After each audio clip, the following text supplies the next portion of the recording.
Chapter the 15th. On Saturday morning, Elizabeth and Mr. Collins met for breakfast a few minutes before the others appeared, and he took the opportunity of paying the parting civilities which he deemed indispensably necessary. "I know not, Miss Elizabeth," said he, "whether Mrs. Collins has yet expressed her sense of your kindness in coming to us, but I am very certain you will not leave the house without receiving her thanks for it. The favor of your company has been much felt, I assure you. We know how little there is to tempt anyone to our humble abode, our plain manner of living, our small rooms and few domestics, and the little we see of the world must make Hunsford extremely dull to a young lady like yourself. But I hope you will believe us grateful for the condescension, and that we have done everything in our power to prevent your spending your time unpleasantly." Elizabeth was eager with her thanks and assurances of happiness. She had spent 6 weeks with great enjoyment, and the pleasure of being with Charlotte and the kind attentions she had received must make her feel the obliged. Mr. Collins was gratified, and with a more smiling solemnity replied, "It gives me the greatest pleasure to hear that you have passed your time not disagreeably.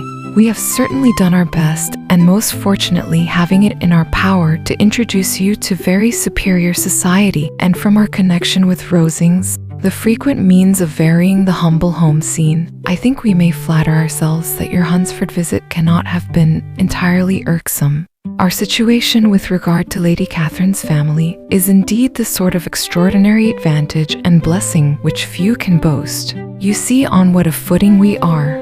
You see how continually we are engaged there. In truth, I must acknowledge that, with all the disadvantages of this humble parsonage, I should not think anyone abiding in it an object of compassion, while they are sharers of our intimacy at Rosings." Words were insufficient for the elevation of his feelings, and he was obliged to walk about the room, while Elizabeth tried to unite civility and truth in a few short sentences. "You may, in fact, carry a very favorable report of us into Hertfordshire, my dear cousin. I flatter myself at least that you will be able to do so. Lady Catherine's great attentions to Mrs. Collins you have been a daily witness of, and altogether I trust it does not appear that your friend has drawn an unfortunate, but on this point it will be as well to be silent. Only let me assure you, my dear Miss Elizabeth, that I can from my heart most cordially wish you equal felicity in marriage. My dear Charlotte and I have but one mind and one way of thinking. There is in everything a most remarkable resemblance of character and ideas between us. We seem to have been designed for each other." Elizabeth could safely say that it was a great happiness where that was the case, and with equal sincerity could add that she firmly believed and rejoiced in his domestic comforts.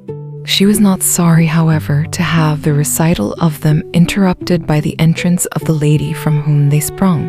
Poor Charlotte! It was melancholy to leave her to such society, but she had chosen it with her eyes open, and though evidently regretting that her visitors were to go, she did not seem to ask for compassion. Her home and her housekeeping, her parish and her poultry, and all their dependent concerns had not yet lost their charms. At length the chaise arrived.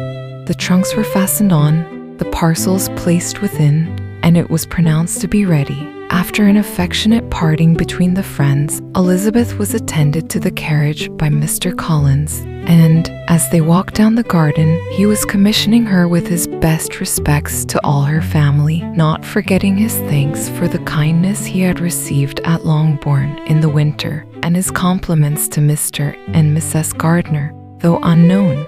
He then handed her in. Maria followed, and the door was on the point of being closed, when he suddenly reminded them, with some consternation, that they had hitherto forgotten to leave any message for the ladies of Rosings. "But," he added, "you will of course wish to have your humble respects delivered to them, with your grateful thanks for their kindness to you while you have been here." Elizabeth made no objection.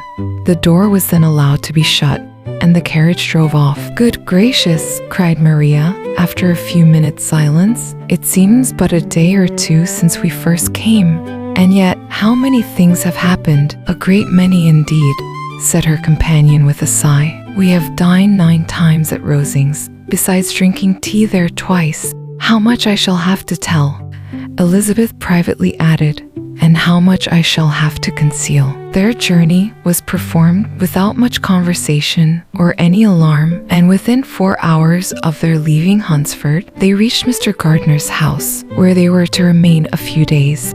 Jane looked well, and Elizabeth had little opportunity of studying her spirits amidst the various engagements which the kindness of her aunt had reserved for them. But Jane was to go home with her, and at Longbourn there would be leisure enough for observation. It was not without an effort, meanwhile, that she could wait even for Longbourn, before she told her sister of Mr. Darcy's proposals, to know that she had the power of revealing what would so exceedingly astonish Jane, and must, at the same time, so highly gratify whatever of her own vanity she had not yet been able to reason away. With such a temptation to openness as nothing could have conquered but the state of indecision in which she remained, as to the extent of what she should communicate, and her fear, if she once entered on the subject, of being hurried into repeating something of Bingley, which might only grieve her sister farther. Your likes and subscriptions help us create more videos. Thank you.